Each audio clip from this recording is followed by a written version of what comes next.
ओम नमो भगवते वासुदेवाय। नारायणं नमस्कृत्य नरं चैव नरोत्तमं देवीं सरस्वती व्यासं ततो जयमुदीरये। नष्टप्रायेषु अभद्रेषु नित्यं भागवत सेवया भगवती उत्तम श्लोके भक्तिर्भवती नैष्टिकी। तो ग्रंथराज श्रीमद् भागवत से पठन, स्कंद 7 अध्याय 13। अध्याय का नाम है सिद्ध पुरुष का आचरण। तो 1 से लेकर के 5 तक इसको हम जो है पढ़ेंगे। 5 में तात्पर्य दिया है तो उसी के ऊपर हम चर्चा करेंगे। हरे कृष्ण। श्री नारदो वाच। हम लोग, मैं पढ़ता हूं क्योंकि बहुत समय हो जाएगा इसलिए मैं पढ़ता हूं। कल्पस्त्वेवं परिव्रज्य देह मात्रावशेषितः ग्रामैकरात्र विदिना निरपेक्ष चरेन मही। श्री नारद मुनि ने कहा, जो व्यक्ति आध्यात्म ज्ञान का अनुशीलन कर सकने में सक्षम हो उसे सारे भौतिक संबंधों का परित्याग कर देना चाहिए और शरीर को उस योग्य बनाए रखकर उसे प्रत्येक गांव में केवल 1 रात बिताते हुए एक स्थान से दूसरे स्थान की यात्रा करनी चाहिए। इस प्रकार सन्यासी को शरीर की आवश्यकताओं के लिए किसी पर निर्भर रहे बिना सारे संसार में विचरण करना चाहिए। बिभ्रयाद्यत असौवास कोपि नाच्छादनं परं त्यक्तं न लिंगात् दंडात् दंड आदे अन्यत किंचित नाम पदी। संन्यास धारण किए हुए व्यक्ति को अपना शरीर ढकने के लिए वस्त्र तक का भी उपयोग नहीं करना चाहिए। यदि उसे कुछ पहनना ही पड़े तो उसे कौपीन के अतिरिक्त कुछ भी नहीं पहनना चाहिए। यदि आवश्यक न हो तो सन्यासी को दंड भी नहीं धारण करना चाहिए। सन्यासी को दंड तथा कमंडल के अतिरिक्त कुछ भी साथ में नहीं रखना चाहिए। एक एव चरेत विच्छु आत्मा रामो अनपाश्रयः सर्वभूत स्वरशांतो नारायण परायण।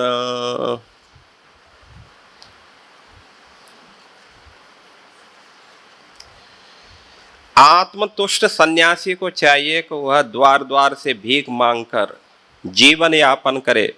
किसी व्यक्ति या स्थान पर आश्रित न रहकर उसे समस्त जीवों का सुहृद होना चाहिए। उसे नारायण का शांत अनन्य भक्त होना चाहिए। इस प्रकार उसे एक स्थान से दूसरे स्थान में घूमते रहना चाहिए।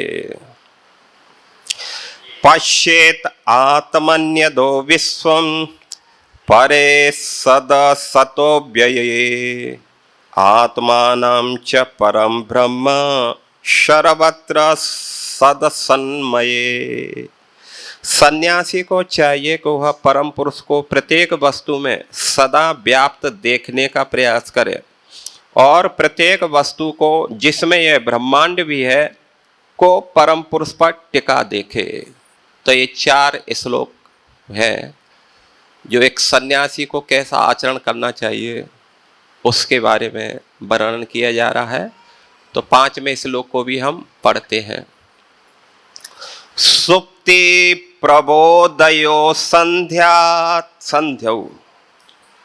5वां श्लोक आप लोग दोहराएंगे 5 सुप्ति प्रबोधयो संध्यौ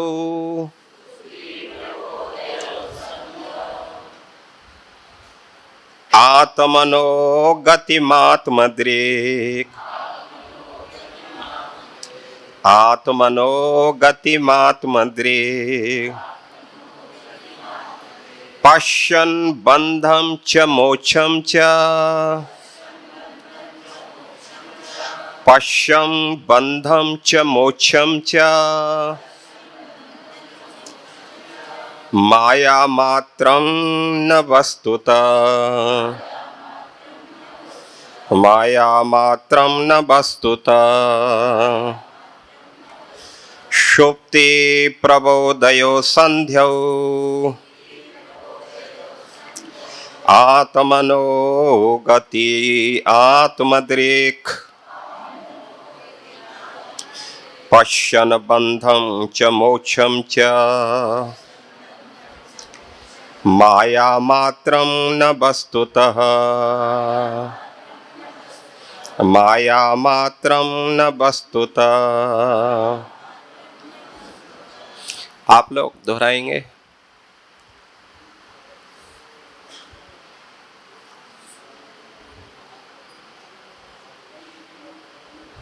सभी एक साथ मिलकर के बोल दो, सभी एक साथ मिलकर बोल दो।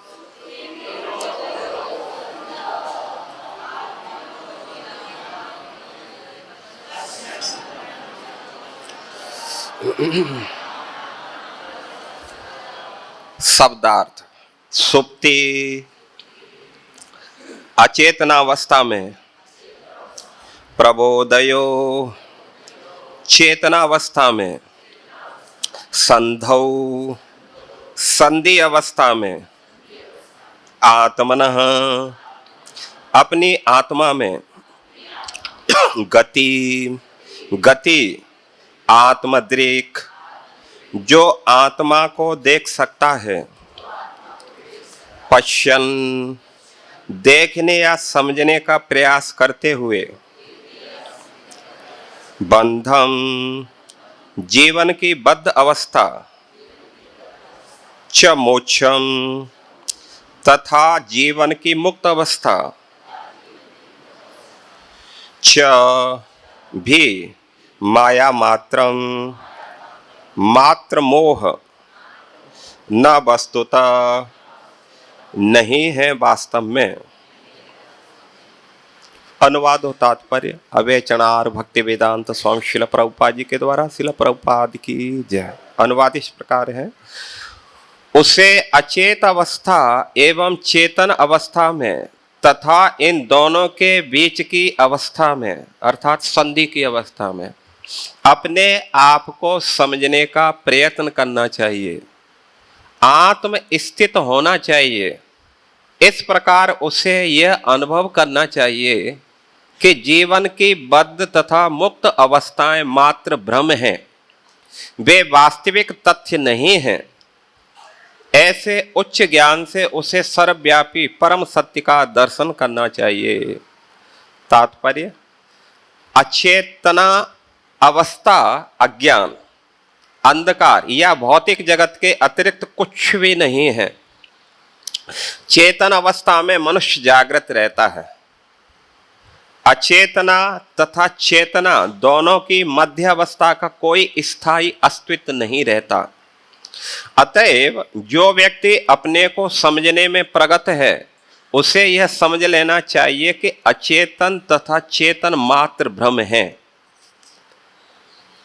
क्योंकि मूलतः इसका अस्तित्व नहीं होता, केवल परम सत्य का ही अस्तित्व है। जैसा कि भगवान ने भगवद गीता 9:4 में पुष्टि की है, मया तत् इदं सर्वं जगत अव्यक्त मूर्तिना मस्थानि सर्वभूतानि नाचाहं तेषु अवस्थिता। यह समग्र ब्रह्मांड मेरे अव्यक्त रूप में मुझसे व्याप्त है। सारे जीव मुझ में हैं किंतु मैं उनमें नहीं हूँ। प्रत्येक वस्तु कृष्ण के निराकार रूप के आधार पर विद्यमान रहती है। कृष्ण के बिना कुछ भी नहीं रह सकता। अतएव कृष्ण का श्रेष्ठ भक्त भगवान को बिना भ्रम के सर्वत्र देख सकता है।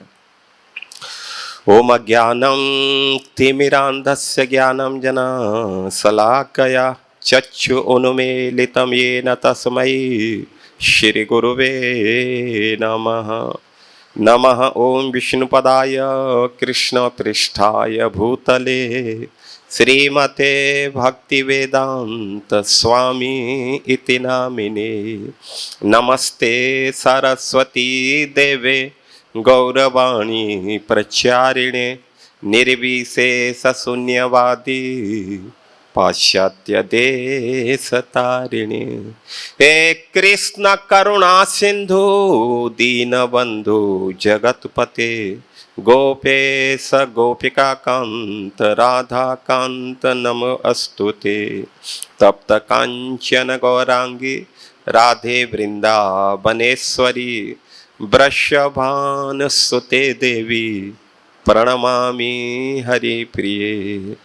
आराध्यो भगवान् ब्रजेश तनय ततधाम वृंदावनम रम्या कांचित उपासना ब्रजवधू वर्गेण या कल्पिता। श्रीमद्भागवतं प्रमाण अमलं प्रेमा पुमार्थो महान्। श्री चैतन्य महाप्रभु मतमिदं तत्रादरौ न परः। वाञ्छा कल्पतरुभ्यस्य च कृपा सिन्धुभ्य एव च पतितानां पावनेभ्यो वैष्णवेभ्यो नमो नमः। जय श्री कृष्ण चैतन्य प्रभु नित्यानंद श्री अद्वैत गदाधर श्रीवासादि गौर भक्त वृंद। हरे कृष्णा कृष्णा कृष्णा हरे हरे हरे राम राम राम हरे हरे। मूकं करोति वाचालं पंगुलंघयते गिरिं यत्कृपातमहं वन्दे परमानंद माधवं श्रीगुरुदीनतारिणं। भूतैरमहद्वेयः इमां पुरो विभो निरमायस्येते यदमुष पुरुष भुङ्क्ते गुणान् षोडशोडशात्मकं सोऽलङ्कृशिष्ट भगवान् वचंसि मे। सोऽलङ्कृशिष्ट भगवान् वचंसि मे। कृष्णाय वासुदेवाय हरे परमात्मने प्रणतक्लेशनाशाय गोविंदाय नमो नमः। गोविंदाय नमो नमः। हरे कृष्णा। इसकी चाबी है उसका, इस क्या नाम, एक गद्दी थी ना इधर किसी का, थोड़ा देख है क्या, गद्दी है क्या शायद इसमें इधर हो। ठीक है, थोड़ा देख, ठीक है, थैंक यू। तो ये जो प्रसंग चल रहा है सिद्ध पुरुषों का आचरण, बहुत ही महत्वपूर्ण अध्याय है। और देखा जाए तो भगवान ने जो 4 वर्ण और 4 जो आश्रम बनाए हैं, इसी अवस्था तक पहुंचने के लिए ही बनाए हैं। क्योंकि जब तक कोई व्यक्ति सिद्धावस्था को प्राप्त नहीं होता है, तब तक देखा जाए तो भागवत समझने का पात्र ही नहीं बनता है। भागवत को समझने के लिए भागवत अवस्था में ही होना चाहिए, जिसको सिद्ध अवस्था यहाँ कहा गया है। इसलिए महाप्रभु ने कहा था भागवत पढ़ो भागवत स्थान है। भागवत को समझने के लिए भागवत ही होना चाहिए। तो इसलिए ये जो अवस्था है सभी के लिए बहुत महत्वपूर्ण है और प्रयास करना चाहिए हम सभी को इसके लिए, इस अवस्था को प्राप्त करने के लिए। तो इसलिए श्रील प्रभुपाद जी तात्पर्य में दिए हैं कि श्रीधर स्वामी बताए हैं कि जो सिद्धावस्था है, इसी अवस्था में जो है व्यक्ति क्या कर सकता है, श्रीमद् भागवत को ठीक से समझ सकता, मतलब रियलाइजेशन कर सकता है। श्रीमद् का भागवत का ज्ञान होना अलग चीज है, लेकिन उसका रियलाइजेशन होना वो अलग चीज है। इसलिए भगवान ने भगवत गीता में कहा है कि ज्ञानम ते अहम सब विज्ञान। ये जो मैं ज्ञान दे रहा हूं केवल ज्ञान ही नहीं है, ये क्या है, विज्ञान है, साइंस है। आप इसको रियलाइज करेंगे, अनुभव करेंगे, आपको साक्षात्कार होगा।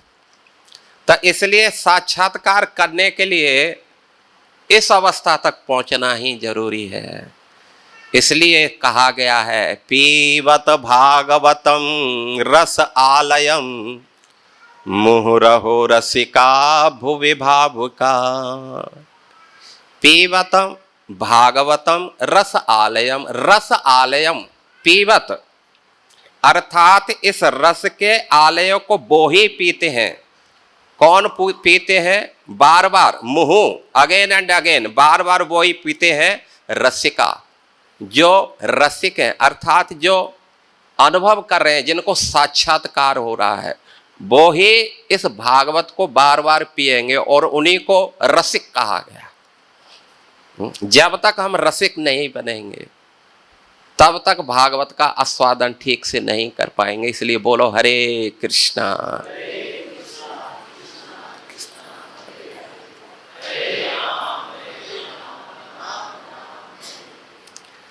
तो इसलिए रसिक क्या है, तो रसिक वो है, जैसे एक उदाहरण देते हैं, जैसे किसी को प्यास नहीं है। कभी कभी हम देखते हैं परिक्रमा मार्ग में जो है प्याऊँ लगी रहती हैं, तो प्याऊ लग रहती है, वो बहुत बुलाता है, प्रभु जी प्लीज पी लीजिए ना, पानी पी लो, हरि बोल, पानी पी लो, पानी पी लो है। तो कभी कभी तो हम उनकी तरफ देखते भी नहीं हैं, क्योंकि प्यास नहीं है हमें, तो हम क्या करते हैं, कभी कभी देखते नहीं है, उनको चले जाते हैं। और ज़्यादा ही रिक्वेस्ट कर रहा है तो कभी कभी चले भी जाते हैं। तो पहले देखते हैं पानी कैसा है, साफ सुथरा है कि नहीं है, फिर देखते वो व्यक्ति विशेष कैसा है गंदा सुंदा तो नहीं, होता है कि नहीं होता है। और जो है फिर हम जो है जबरदस्ती एक दो घूंट पी करके हरि बोल करके निकल लेते हैं, होता है कि नहीं होता है। लेकिन हमें प्यास लगी हो, तो प्यास लगी है तो हम खुद खोज के आ जाते हैं कि पानी कहाँ, और तुरंत जाके उसके बुलाने से पहले हम ओक मार के खड़े हो जाते हैं, हरि बोल पानी पिलाओ थोड़ा, और गट गट गट गट गट करके खूब दूध दरा करके पानी पी जाते हैं। न उसके मटके को देखा, न उसकी शकल को देखा, न किस पात्र से पिला दी हमें उसको देखा। ठीक ऐसा ही जो रसिक है, रसिक भक्त जो है, ये सुविधाएं या और दूसरी चीजें नहीं देखते हैं, उनको भागवत कथा में रस आता है। इसलिए जिसको रस आएगा उसको निद्रा नहीं आएगी, और जिसको रस नहीं आएगा उसको क्या आएगी, कुछ न कुछ तो आना चाहिए ना। या तो रस आना चाहिए, निद्रा आनी चाहिए। तो रस बोलता है कि भाई मैं तो नहीं आ सकता, तो निद्रा बोलती ठीक है मैं चलती हूँ, क्यों, कभी स्वागत तो करना है अतिथि को, क्योंकि आप लोग घर छोड़ छाड़ के आए हैं, तो किसी न किसी को तो स्वागत के लिए होना चाहिए ना उधर। तो इसलिए देखती है भाई जो रसिक हैं, तो उनको निद्रा देवी बिल्कुल टच नहीं करती है, लेकिन जो नहीं रसिक हैं तो उनको निद्रा देवी टच करती है। इसलिए यहाँ बताया गया है त्रयोदशे यते धर्म समा साधकस्य उच्यते महान। त्रयोदश अध्याय में यते धर्म, यति का धर्म, एक सन्यासी का धर्म, एक विरक्त का धर्म, जो सिद्ध अवस्था को प्राप्त किया है, उसका जो धर्म है उसके बारे में निरूपण किया गया है। साधकस्य उच्यते महान, मतलब जो प्रवेश किया है उस सिद्ध अवस्था में, तो उसे कौन सी क्वालिटियां अर्जित करना है, उसको कैसे साधना करना चाहिए, किन गुणों को अर्जित करना चाहिए, तो इसके बारे में जो है, जिससे पूर्ण सिद्धावस्था को हासिल करें, तो इसके बारे में जो है यहाँ जानकारी दी गई है 13वें अध्याय में। अवधूत ऐतिहासेन एवं ध्यात्वा कल्पो अनशन आदिकम कुर्यात्। अवधूत इतिहासेन, तो आगे चल करके एक अवधूत का इतिहास बताया जाएगा, उसका दृष्टांत दिया जाएगा। और ये अवधूत कौन होगा? भगवान दत्तात्रेय है। दत्तात्रेय का प्रसंग आएगा, आप देखेंगे दत्तात्रेय के प्रसंग में देखेंगे कोई चिंता नहीं है, न खाने की चिंता न पीने की चिंता, फिर भी मस्त है। यही तो आश्चर्य देख करके प्रहलाद उनसे प्रश्न करेंगे कि भाई हम लोग जो है इतनी खाने पीने की इतनी सुविधा करते हैं, इतनी व्यवस्था करते हैं, पूरा जीवन तो इसी में निकल जाता है, और फिर भी देखो मरे गिरे से जो है क्या क्या कितने रोग, क्या हालत खराब हो रही है हमारी। और इधर देखो कोई चिंता नहीं है, कहाँ से आएगा कहाँ से नहीं आएगा, कोई चिंता नहीं है, एकांत में पड़े हैं, फिर भी शरीर इतना हष्टपुष्ट। ये देख करके तो उन्होंने प्रश्न कर दिया है। तो आगे उसकी हम चर्चा सुनेंगे। तो ये जो है अवधूत इतिहासेन एवं धात्वा कल्पो अंशम आदित्यम कुर्वात। एवं धात्वा मतलब जो इस अवधूत अवस्था को जो धारण करता है, कल्पो असन आदिकम कुर्यात, उसको जो है कल्पो अंशन अर्थात संन्यास की अभ्यास, संन्यास की प्रक्रिया, संन्यास का अभ्यास धीरे धीरे उसको क्या करना चाहिए? करना चाहिए, अभ्यास करना चाहिए उसको। जैसे ब्रह्मचारी है तो उनको जरूरत नहीं गृहस्थ बने, लेकिन जिनको जरूरत लगती है तो बन सकते हैं। जैसे प्रभुपाद जी ने कहा है कि ब्रह्मचारियों को ब्रह्मचारी रहना चाहिए और ब्रह्मचारिणियों को शादी कर लेना चाहिए। तो जब ब्रह्मचारी शादी नहीं करेंगे तो ब्रह्मचारी किससे शादी करेंगे? तो जो शादी करना चाहते हैं उससे शादी करें। तो इसलिए इसके बाद में जो है ग्रस्त के बाद में फिर तीसरी जो अवस्था है, जिसके बारे में हम पिछले अध्याय में सुने हैं, जिसके बारे में जो है बताया जा रहा है कि जो व्यक्ति जो है क्या नाम है,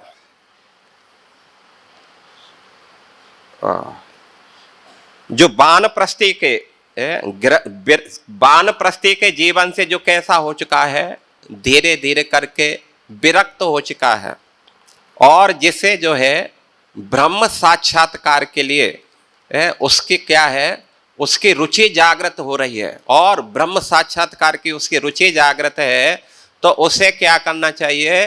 फिर धीरे धीरे करके गृहस्थ आश्रम का परित्याग करना चाहिए। जहां अभी हम सुनेंगे कैसे जो है, तो गृहस्थाश्रम का परित्याग करना चाहिए और फिर उसे इस सन्यास आश्रम का अभ्यास करना चाहिए, सन्यासी बनना चाहिए। कम से कम कपड़े से नहीं तो कम से कम मन से तो होना ही चाहिए। अभी बहुत से सोच रहे होंगे जी हमारी अवस्था तो पूरी निकल गई, अब क्या करेंगे, अब कब सन्यासी बनेंगे हम? कोई 70 साल कोई 75 साल हो गए तो उनको सन्यासी कैसे बनेंगे वो? तो उनको मन से प्रयास करना चाहिए कि उस लाइफ को, अभी गृहस्थ जीवन में भी रह करके उसको सन्यासी लाइफ जीना चाहिए, सन्यासियों का जीवन यापन करना चाहिए, ज़्यादा घर में नहीं रहना चाहिए। और जो भी है आप लोग जो है डिसाइड कर सकते हैं। तो उसको फिर क्या करना है? आन्वीक्षिक्याम कल्पः तु एवं ध्यात्वा परिव्रजेति संबंध। अन्वीक्षिक्याम कल्पः तु एवं ध्यात्वा परिव्रजेति संबंध।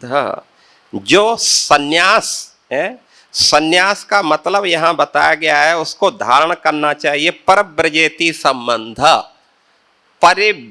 परिव्रजाचार्य, परिव्राचार्य है ना, परिव्रजाचार्य।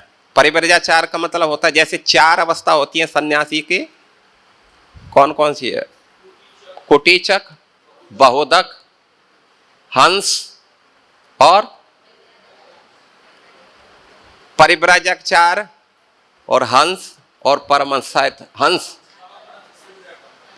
परिव्रजाचार तीसरी अवस्था, परमहंस चौथी अवस्था है। परमहंस अवस्था जो है उसको 4 अवस्था में जैसे गुजरना चाहिए। तो ये जो अभी हमारी जो अवस्था है ये बहुधक मतलब कुटीचक, कुटीचक का मतलब होता है कुटिया बना के रहना। यदि आप फुल प्रवराज मतलब घूम नहीं सकते हैं, भ्रमण नहीं कर सकते हैं, तो कम से कम क्या करें, गांव के नजदीक, गांव में नहीं, गांव से थोड़ा हट करके और उसको क्या करना चाहिए, कुटिया बनाना चाहिए। और इस प्रकार जो है वहां से गांव से मांग करके थोड़ा सा अपना भरण पोषण करना चाहिए, भजन करना चाहिए। और बहुधक मतलब जो क्या नाम है, और उसको कुछ स्टॉक कर लेना चाहिए, थोड़ा बहुत तो स्टॉक कर सकता है। बहुधक जो है उसको क्या करना चाहिए, उसको जो है मांगना नहीं चाहिए। खेती कटती है तो जो कुछ टपक जाता है नीचे उसको क्या बोलते हैं, सिल, हाँ, उसको जो है उन दाने को बीनना चाहिए। दाना बीन करके बस उसी से जो है उसको भरण पोषण करना चाहिए। और तीसरी अवस्था जो है वो परिव्रजाचार की है। उसमें उसको क्या करना चाहिए, फिर कहीं रुकना नहीं चाहिए, उसको घूमते रहना चाहिए, प्रचार करना चाहिए। और चौथी अवस्था जो परमहंस अवस्था है, उसमें जो है उसको जो है भगवत चिंतन करना चाहिए। उस अवस्था में जो है एक अवस्था में जो है बैठ करके, और उसको जो है फिर उसको शरीर का कोई होश नहीं रहता है, उसकी क्रियाओं का भी कोई होश नहीं रहता है। तो ओ लेवल है, सबसे टॉप मोस्ट लेवल है। अब वो लेवल तो मालूम नहीं हम लोगों के लिए संभव है कि नहीं, लेकिन कुछ हमें जहाँ तक संभव हो उतना जाने का प्रयास करना चाहिए। तो इसका जो है ये जो सिद्ध अवस्था का मतलब होता है उसे कहाँ तक, परिव्राजाचार तक, परिव्रजेति संबंध, उसे भ्रमण करते रहना चाहिए, रहना नहीं चाहिए एक स्थान में।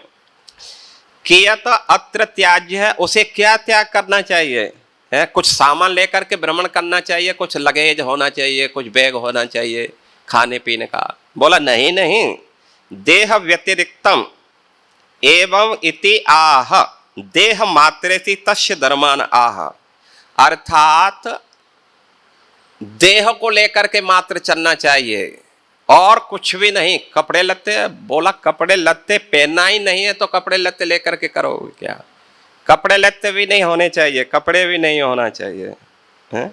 आह भ्रामयिक रात्रेति नभ भी, और इस प्रकार उसको क्या करना चाहिए, भ्रामयिक भ्रमण करना चाहिए, रात्रेति नभ भी, रात्रि एव नवमी, मतलब एक रात्रि एक स्थान पर, दूसरी रात्रि दूसरे स्थान पर, इस प्रकार उसको जो है ये करना चाहिए। इसको बोलते हैं सिद्धावस्था।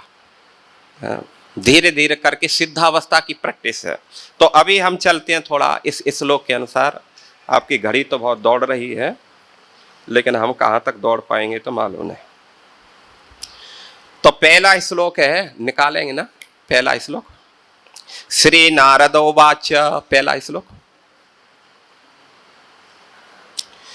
कल्पस्त्वेवं परिव्रज्य देह मात्रावशेषितः ग्रामैकरात्र विदिना निरपेक्ष चरेण मही। कल्पतु एवं परिव्रज्य, अर्थात ये नारद और किसका प्रसंग चल रहा है, युधिष्ठिर महाराज का प्रसंग चल रहा है। तो नारद जी जो है युधिष्ठिर महाराज को एक जो है पूर्ण जो क्या नाम है वर्णाश्रम की जो पद्धति है उसका जो है एक सिद्धांत से, विधि से क्या कर रहे हैं, वर्णन कर रहे हैं। तो अभी जो है वर्णन कर चुके हैं, ब्रह्मचारी का वर्णन कर चुके हैं, गृहस्थ का वर्णन कर चुके हैं, वानप्रस्थी का हो गया। अब किसका वर्णन चल रहा है ये, अब सन्यासी का वर्णन चल रहा है। तो सन्यासी के बारे में बोल रहे हैं, कल्पतु एवं परिव्रज्य, जो सन्यासी है उसको क्या करना चाहिए, परिव्रज्य, उसको जो है कहीं एक स्थान पर नहीं रहना चाहिए, उसको भ्रमण करते रहना चाहिए। परिव्रज्य होना चाहिए, उसको घूमते रहना चाहिए। और देह मात्रा अवशेषितः, देह मात्र, मात्र देह को लेकर के उसे जो है रहना चाहिए, क्योंकि आप सामान लेंगे कुछ लेंगे तो उसको संभालना, वो करना है, ये भजन में बाधा होगा। हम लोग तो बैग क्या क्या संभाल लेते हैं, कोई भजन में बाधा नहीं होता। इसका मतलब हम लोग बहुत एडवांस हैं, है? हम बैग क्या क्या लेकर के भी फिर भजन कर लेते हैं, है? होता है कि नहीं होता है? लेकिन नारद जी बोल रहे हैं कि जो है उनको कुछ नहीं लेना है। कपड़े लत्ते कौन धोएगा, कपड़े लत्ते कहाँ धोने के लिए समय जाएगा फिर, है? अरे भाई कुछ तो लेना पड़ेगा। तो आगे देखते हैं क्या करना पड़ेगा। तो देह मात्रम अवशेष, केवल अवशेष, शेष के रूप में देह रहनी चाहिए और कुछ नहीं रहना चाहिए उनके पास में। ग्रामैक रात्र विधिना, मतलब एक रात्रि एक गांव में उसे क्या करना चाहिए, बितानी चाहिए। और निरपेक्ष चरेन मही, और उसको कैसे रहना चाहिए, निरपेक्ष, अपेक्ष नहीं, मतलब किसी चीज की अपेक्षा नहीं करनी चाहिए कि इस गांव से जो है अभी थोड़ा गर्मी है तो थोड़ा क्या नाम है छाछ मिल जाए, या थोड़ा सा कम चलाया हुआ मक्खनदार दही, थोड़ा हद कुचला क्या बोलते हैं दही मिल जाए। तो वो सब चीज के लिए नहीं होना चाहिए एक सन्यासी को, मतलब ये उसकी निरपेक्ष चरेन मही, चरेन मही, मही मतलब पृथ्वी, चरेन का मतलब विचरण करना, उसको क्या करते रहना चाहिए, घूमते रहना चाहिए, पृथ्वी पर घूमते रहना चाहिए। इसका मतलब है कि उसे ज्यादा शहरों में या गांवों में नहीं जाना चाहिए, ठीक है ना। तो ये जो है इस प्रकार। और आगे बोल रहे हैं, बिभ्रयात यदि असौ वासः कोपी न आच्छादनम परम त्यक्त्यम न लिंगादंडात, लिंग दंडात दंड आदे, अच्छा, त्यक्तम न लिंग दंडादे अन्यत किंचित अनापदी। बिभ्रयात यदि असौ वासः, यदि ऐसा लगता है कि कुछ कपड़े तो होना ही चाहिए, ऐसा लगता है कि कुछ कपड़े तो होना ही चाहिए, तो बोलते हैं कोपीन आच्छादनम परम, एकमात्र 2 कोपीन ले सकते हैं बस, और कोई कपड़ा नहीं चाहिए। इसमें जो है क्या नाम श्रीधर स्वामी लिख रहे हैं कोपीन के लिए, कोपीन गुह्यम आच्छादते यावता तावन मात्रम परम केवलम अन्यात वा त्यक्तः। कोपीन गुह्य आच्छादते यावता, यावता मतलब किसके लिए कोपीन लेना है, केवल गुप्त स्थानों को रखने के लिए। तावन मात्रम परे केवल, परम केवल मतलब उसी के लिए ही बस एक कोपीन ले सकते हैं, अन्यात वा त्यक्ता।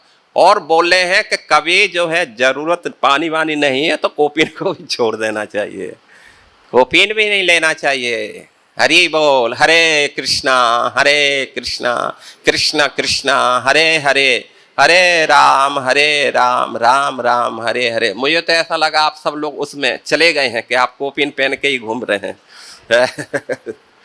सब समाधिस्थ हो गए थे सब कुछ सब। प्रैक्टिस तो करना ही चाहिए कम से कम, सपने में जैसे भी हो प्रैक्टिस तो होना चाहिए। तो ये जो है ये कोपीन के बारे में बताया है। तो जरूरत पड़े तो केवल आप कोपीन ले सकते हैं।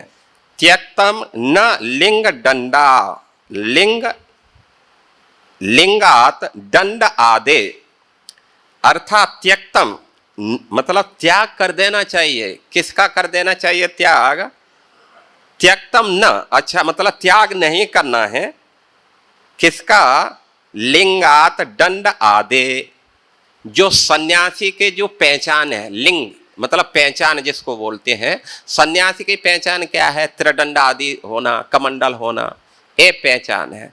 तो उसको क्या करना चाहिए, जरूरत ऐसे लगता है कि ये होना ही चाहिए तो वो ले सकता है, 2 चीज ले सकता है। अन्यत किंचित अनदापि, लेकिन वो भी बोल रहे हैं कि यदि ये भी भारी पड़ रही हो, क्योंकि कुछ भी ऐसा नहीं होना चाहिए कि डंडा को लेकर के कहाँ घूमते फिरेंगे यार, है मतलब भारी नहीं होना चाहिए उसको संभालने के लिए।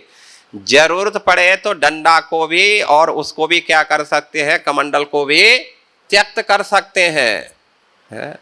उसके भी जो है कोई खास ज्यादा जरूरत नहीं है। इसलिए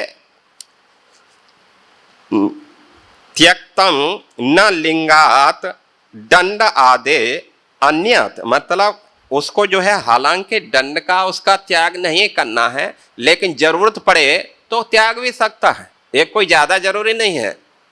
जरूरी क्या है, इस सब बातों के पीछे क्या कहना चाहते हैं, कोई बताएगा? मतलब नारद जी क्या बताना चाहते हैं? नारद जी ये बताना चाहते हैं कि भजन ही जरूरी है और संसार में कुछ भी जरूरी नहीं है। भजन में ये भी यदि बाधक बनती हैं तो इनका भी हम त्याग कर सकते हैं। और किंचित अनापदी यदि विपत्ति रहित संबंध, मतलब कष्ट नहीं दे रहे, सामान्य में कोई दिक्कत नहीं हो रही है, तब इनको रखेंगे, अन्यथा ये भी त्याग कर सकते हैं। तो ये बात जो है दूसरे श्लोकों में हो गई। अब तीसरे श्लोक में क्या बोल रहे हैं? तीसरे श्लोक में बोल रहे हैं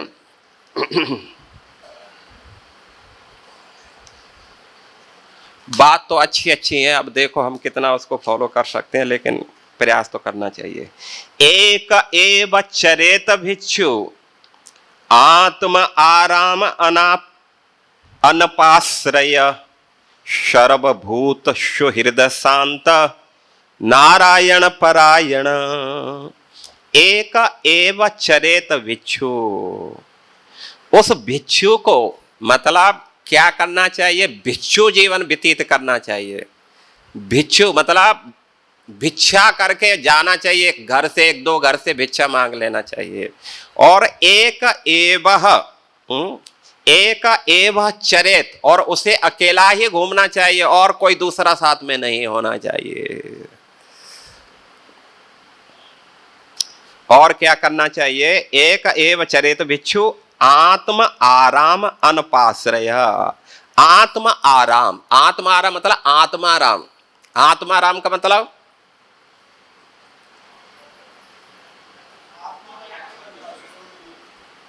जो कुछ भी मिलता है उसी से संतुष्ट हो जाना है।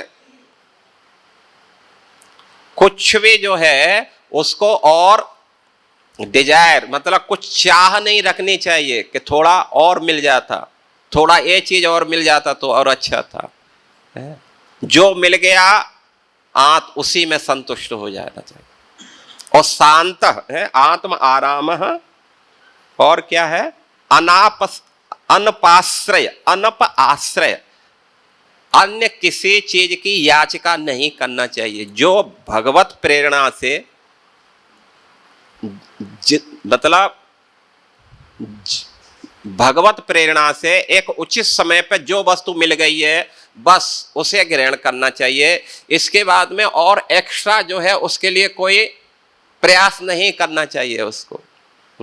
अनपाश्रय, अनप आश्रय, अन मतलब और अपास मतलब और किसी चीज का आश्रय और किसी चाह नहीं रखना चाहिए। और क्या है? सर्वभूत सुहृद शांत, सर्वभूत सुहृद, और विशेष करके उसको कैसा होना चाहिए? सर्वभूत सुहृद। सर्वभूत सुहृद कैसे होंगे? जब भाई गांव में ही जाएंगे या गांव नहीं जाएंगे या शहर में नहीं जाएंगे तो सर्वभूत सुहृद कैसे होंगे? तो उसे जो है यहां बताया जा रहा है कि सर्वभूत सुहृद का मतलब होता है कि उसे प्रचार में लगना चाहिए। प्रभुपाद जी तात्पर्य में लिख रहे हैं, आगे देखेंगे आएगा। उसको क्या करना चाहिए? सर्वभूत सुहृद कौन है? सर्वभूत सुहृद वो ही हो सकता है जो प्रचार भजन कर रहा है, और जो भजन कर रहा है वो प्रचार अवश्य ही करता है। जो भजन करता है वो प्रचार करेगा।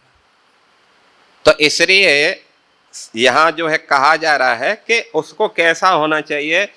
उसे जो है प्रचारक होना चाहिए,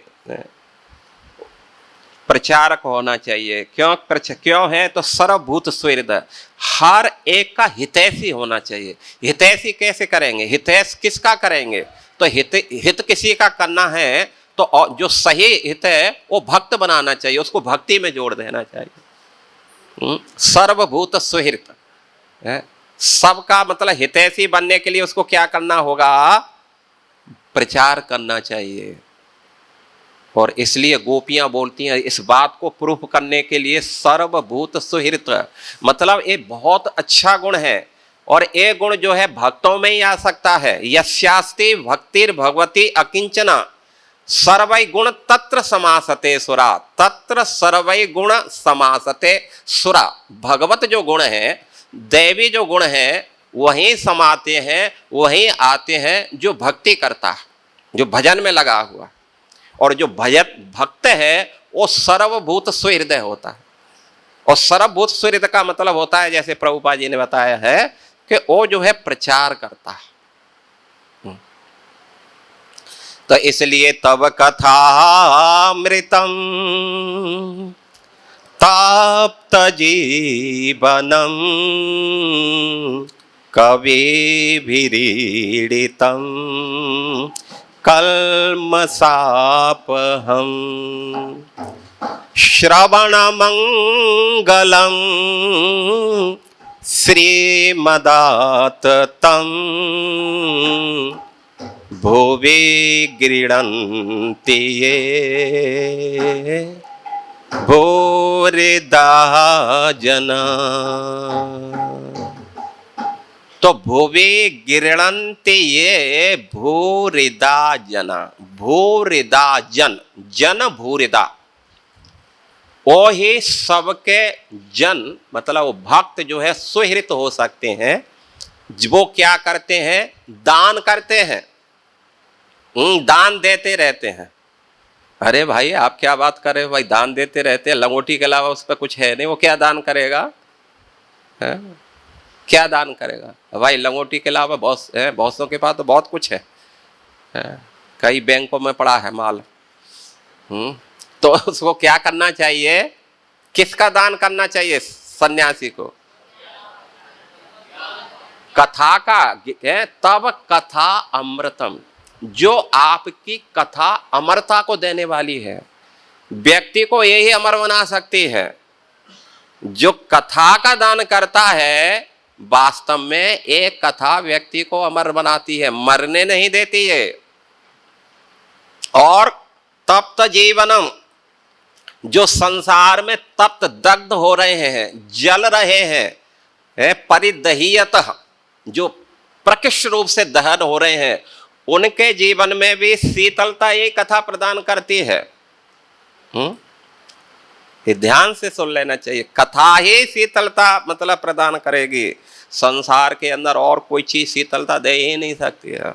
धन शीतलता देगा, धन से तो और जो है ताप बढ़ जाता है, धन आ जाता है तो ताप बढ़ जाता है कि नहीं बढ़ जाता है। जब खाली जेब रहती है तो खूब माइनस में चलता है, क्या नाम है, टेम्परेचर है। लेकिन जैसे ही जेब थोड़ा बड़ी होने लगती है तो फिर प्लस में आ जाता है, और फिर हाई हाई ऊपर ऊपर बढ़ता ही रहता है। हरे कृष्णा। तो ये बात जो है बोल रहे हैं कि क्या करना चाहिए, उनको कथामृत का दान करना चाहिए। कथा अमृत है ये है। और हर व्यक्ति जल के मर रहा है, संसार में तड़प रहा है, तो उसको दान करो, जीवन दान दो। कैसे जीवन दान देंगे, इस कथा के द्वारा जीवन दान दो। एक कथा ही उसको जो है जीवन दान दे सकती है। और गोपियां बोलती हैं कि जो कथा का दान कर रहा है भूरिदा, उससे बढ़कर के संसार में और कोई दानी नहीं है। ते जना भूरिदा, वो जन कैसे हैं, सबसे बड़े दानी। तो इसलिए यहाँ जो है बताया जा रहा है कि उसको क्या करना चाहिए, सुहृत होना चाहिए और शांत होना चाहिए, शांत रहना चाहिए। शांत तभी होगा, कृष्ण भक्त निष्काम, जब निष्काम होंगे तब शांत होंगे। जब तक निष्कामता नहीं आएगी तो शांत हो सकते हम कभी भी नहीं हो सकते, कभी भी शांत। तो भक्तों को निष्काम होना चाहिए। क्योंकि उनको जो है आगे एक विशेषण दे रहे हैं नारायण परायण। उसको नारायण के परायण होना चाहिए, उसका 24 घंटे भगवान नारायण की सेवा में व्यतीत होना चाहिए। जो पूर्ण रूप से अपना समय भगवान नारायण की सेवा में दे रहा है वो शांत हो जाएगा, वो केवल शांत होगा। अन्यथा जो नारायण की सेवा में नहीं है, नारायण परायण नहीं है, वो कभी शांत हो ही नहीं सकते। हरे कृष्णा। मालूम नहीं क्या बोल रहे हैं प्रभु जी, सब सर से ऊपर जा रही है, आप बात क्या करें। ये तो भाई नारद जी बोल रहे हैं, आप सोच सकते हैं कि बहुत अच्छी बात है। ऐसा नहीं सोचना है कि हम तो जी घर गृहस्थी हमारे लिए तो इतना महत्वपूर्ण नहीं, नहीं, ये सबके लिए महत्वपूर्ण है, क्योंकि ये बहुत ही महत्वपूर्ण चीजें हैं। और गृहस्थ के लिए भी जो है नारायण परायण बनना चाहिए उसको। ऐसा नहीं है कि गृहस्थों के लिए सब चीज की कुछ छूट है, नहीं नहीं, छूट नहीं। तो इस प्रकार जो है उनको क्या करना चाहिए, शांत होना चाहिए और नारायण परायण है, भगवान नारायण के परायण होना चाहिए। क्योंकि भगवान नारायण के जो परायण होता है वो ही नारायण परायण होते हैं, जो पूर्ण रूप से नारायण पर आश्रित है। क्या है, रक्षेति कृष्ण रक्षेति इति विश्वासो गोत्रप्ते वर्णम तथा, गोत्रप्त वर्णम तथा। वर्ण कर लो उनको, किनको वर्ण करना है, हमें भगवान का वर्ण करना है। क्यों, कृष्ण रक्षेति इति विश्वास है, इति विश्वास, ये विश्वास करो भगवान मेरी रक्षा करेंगे। और गीता में भगवान ने कहा है, क्या कहा है, योग क्षेमा भगवान, क्या नाम है, अनन्य चिंतयन्तो मां ये जना पर्युपासते तेषां नित्य अभियुक्तानां योगक्षेम बहामि हम। योगक्षेम बहामि अहम, अहम योगक्षेम बहामि। मैं उनका योगक्षेम बहन करता हूं। योग का मतलब होता है उनकी जरूरत को पूरा करना, और क्षेम का मतलब होता है उसे प्रोटेक्शन देना, सुरक्षा प्रदान करना। भगवान जो है सबको सुरक्षा दे सकते हैं, और कोई संसार में क्या सुरक्षा देगा। दाता एक राम, भिखारी सारी दुनिया है। दुनिया पहले ही मरी पड़ी है। इसलिए आप देखेंगे उत्तरा के प्रसंग में जब देखेंगे, जब ब्रह्मास्त्र जब छोड़ा गया तो वह जब उत्तरा की तरफ आ रहा था, तो उत्तरा हालांकि उनके पति थे और भी बहुत सारा जो है सैन्य बल खड़ा था, किसी से भी उसने चाह नहीं की। सीधी वो किसके पास में गई, भगवान के पास में गई। क्योंकि उत्तरा ये जानती थे यत्र मृत्यु परस्परम, ये तो पहले से ही मृत्यु के गाल में पड़े हैं, ये भला मेरी सुरक्षा क्या प्रदान करेंगे। इसलिए उत्तरा ने इधर उधर टाइम वेस्ट नहीं किया, सीधे किसी के शरण में चली गई, भगवान की शरण में गई। कृष्ण कृष्ण द्वारकावासी है, भगवान द्वारकाधीश को तुरंत उन्होंने कहा प्रभु पाहे माम, पाहे माम। ठीक है ना।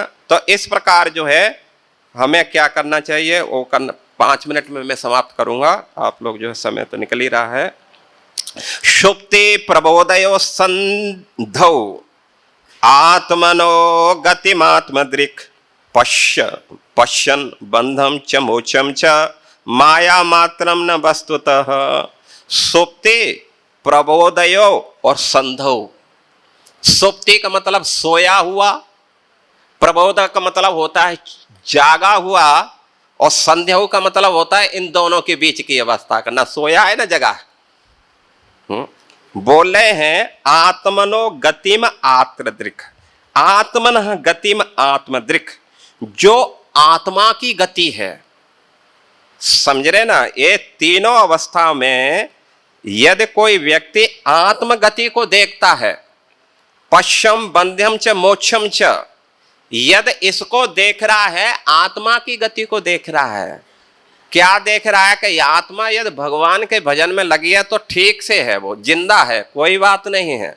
लेकिन यदि ऐसा नहीं है तो पश्यम बंदम च मोक्षम च माया मात्रम च वस्तुतः, नहीं तो सब कुछ चाहे वो जागृत अवस्था में हो चाहे सोई अवस्था में हो या जो है बीच की अवस्था में हो, ये सब माया का खेल है। समझ रहे ना, ये सब माया समझना चाहिए। अर्थात प्रभुपा जी एक बार फिर से सुन लो, प्रभुपा जी, अचेतन अवस्था अज्ञान अंधकार या भौतिक जगत के अतिरिक्त कुछ नहीं है। अचेतन वो तो मरा पड़ा ही है, चेतना है ही नहीं, है कि नहीं। अचेतन का मतलब सोया पड़ा हुआ है। दूसरे जो है या अज्ञानता में पशु जीवन जैसा, जिसको कुछ मालूम ही नहीं है, खाने पीने तक ही वो सीमित है। दूसरी है क्या बोलते हैं, अच्छा, चेतन अवस्था में मनुष्य जागृत रहता है। चेतन अवस्था में मनुष्य जागृत है, तो जागृत का मतलब जागने से ही सब कुछ नहीं हो जाता। केवल सांस चल रही हो, हमारी आंखें खुली हो तो हम बहुत जगे हैं, नहीं नहीं नहीं, जगने ये अवस्था जागृत अवस्था नहीं है हमारी। यदि अवस्था जागृत अवस्था होती तो फिर चैतन्य महाप्रभु क्यों बोलते थे, क्या बोलते थे, जीव जागो गौरा चंद्र बोले, है गौरा चंद्र बोले, जागो जीव। अरे भाई हम तो जागे हैं, आप नहीं देख पा रहे हैं क्या, आंखें खुली? अरे भाई नहीं नहीं, है ये जागने से काम नहीं होगा। उठो और भजन में लगो। भजन हो रहा है कि नहीं ठीक से, तब जो है आप जागे हो, नहीं तो माया में पड़े हो। सब माया की अवस्था है। जगे हुए भी कभी कभी मरे हुए ही है। जैसे उदाहरण देते हैं उसकी धौंकनी, वो सांस लेती है कि नहीं लेती है, तो इसका मतलब वो पूरे कॉन्शस में है, नहीं नहीं है। तो इसलिए सिद्धांत यहाँ ये बताना चाह रहे हैं कि वैल्यू कुछ भी नहीं है कि आप जगे हैं कि सोए हैं कि आप बीच की अवस्था में, ये ज्यादा महत्वपूर्ण नहीं है। महत्वपूर्ण है भगवान का भजन कर रहे हैं कि नहीं कर रहे हैं, ये प्रभुपा जी बताना चाह रहे हैं तात्पर्य में। यदि भजन हो रहा है तब जो है हमें क्या करना चाहिए, वास्तव में जानना चाहिए कि हम जगे हैं। यदि भजन नहीं हो रहा है तो समझना चाहिए मृत अवस्था में। ये भक्ति ही, भजन का मतलब होता है सुनो, भगवान के बारे में ठीक से सुनते रहो, क्योंकि जो सुनेगा निश्चित रूप से वो भक्ति में दृढ़ होगा ही होगा। तो एक मिनट में मैं समाप्त करूंगा, 5 मिनट, एक पे आंकड़ा चला जाएगा, ठीक है, 3 मिनट में। तो बात उस समय की है जब धुंधकारी प्रेत के शरीर में चला गया था, ठीक है ना। उसको बिल्कुल भी चैन नहीं मिल रहा था, सब जगह मारा मारा भटक रहा था। तो गोकर्ण जी जब घूम घाम करके आए, रात्रि के इसमें सो रहे, तो वहां आकर के जो है वो रोने चिल्लाने लगा। तब जो है गोकर्ण जी देखा, भाई क्या बात है, आप इतना दुखी क्यों हैं? तो उन्होंने कहा कि भैया पहले तो मैं ये बताना चाहता हूँ कि मैं आपका ही भाई हूँ। अहम भ्राता तुदीयोस्मि, अहम भ्राता तुदीयोस्मि धुंधकारी इति नामतः, नाम मेरा धुंधकारी। क्या हुआ भाई? तो क्या उन्होंने बताया कि देखो ऐसे मैंने अपने बुरे कर्म के कारण जो है ब्राह्मण था, लेकिन अब जो है प्रेत के शरीर में है, मेरा उद्धार करो। अरे भाई तेरा उद्धार हम कैसे करेंगे? तो उन्होंने कहा कि ठीक है भाई मैं उद्धार करूंगा, कैसे करूंगा, चलो देखता हूँ, पूछता हूँ भाई, सुबह कल परसों आना तू, कल मैं पता करूंगा, तब जा करके तेरे के बारे में बताएंगे। तो गोकर्ण जी ने क्या किया था, सूर्य की गति को रोक करके सूर्य से पूछा मेरे भाई का उद्धार कैसे होगा? तो श्रीमद् भागवतम कथा वाचनम करो, उन्होंने कहा कि भागवत सुनाओ, उनको कथा सुनाओ, तब कथामृतम। वो मरा हुआ जो है प्रेत शरीर में, प्रेत शरीर उसका ठीक से शरीर मिल जाएगा यदि कथा को ठीक से सुनेगा। तो उन्होंने कथा सुनाई। परिणाम ये हुआ 7वें दिन धुंधकारी जो है दिव्य रूप धरो जाता, तुलसी धाम मंडिता, पीतवासा घनश्यामो मुकटी कुंडलान्विता। तो 7वां दिन तब हुआ, जैसे कथा का 7वें दिन एंड हुआ, तो उन्होंने देखा कि जो धुंधकारी प्रेत के शरीर में था वो दिव्य रूप धरो जाता, उसने जो है भगवत शरीर को प्राप्त कर लिया सबके सामने देखते ही देखते। और दिव्य रूप धरो जाता, तुलसी दाम, उन्होंने देखा कि तुलसी की माला पहने हुए, पीतवास पीत वस्त्र धारण किए हुए, श्याम वर्ण है, कुंडल मकरा कुंडल पहने हैं, और विमान आया, विमान में बैठ करके हरि बोल करते हुए वो आकाश में उड़ गया। तब जो है गोकर्ण जी ने कहा, अरे भाई आप अकेले को लेके जा रहे हैं, कथा तो सब सुन रहे थे। बोला नहीं नहीं, ये तो सब कोई सुप्त अवस्था में था कोई जागृत था, और कोई जो है सोया पड़ा था। ये थोड़ी कथा कोई सुन रहा था, यदि कथा सुनते तो मैं अकेले विमान लेकर के आया था। तो ये क्या कर रहे थे? बोला कोई सुन ही नहीं रहा था, बस प्रसाद की घंटी देख रहे, प्रभु जी कब बंद करेंगे तब जो है उन्होंने कहा, भाई कुछ तो करो ना, अब जो है प्रसाद तैयार है तो कुछ तो हमको भी भगवत धाम जाने। तो बोला ठीक है, तुम सब सुनोगे ठीक से तो चले जाओगे। अगली बार उन्होंने कथा जो है कही, और सारे व्यक्तियों ने ठीक से उस कथा को सुना, मन लगा के सुना, और इतने सारे विमान आ गए, सब चतुर्भुज रूप धारण करके सब भगवान के धाम को चले गए। कुत्ते बिल्ली तक, पशु पक्षी तक, यहां तक कीट पतंग और जो भी वृक्ष थे, वो जहां तक गया था वो सब चतुर्भुज रूप धारण करके सब भगवत धाम चले गए। तो इसलिए हमें क्या करना चाहिए? इन अवस्थाओं से ऊपर आना चाहिए। अदृढ़म हृतम ज्ञानम, जिस ज्ञान में दृढ़ता नहीं है वो टिकाऊ नहीं रहता है। इसलिए ठीक से सुनो और भगवान का भजन करो, इसी जीवन में भगवत प्राप्ति। हरे कृष्णा। ठीक है, शिला प्रभुपाद की, ग्रंथराज श्रीमद् भागवतम की, निताई गौर सीतानाथ प्रेमानंदे।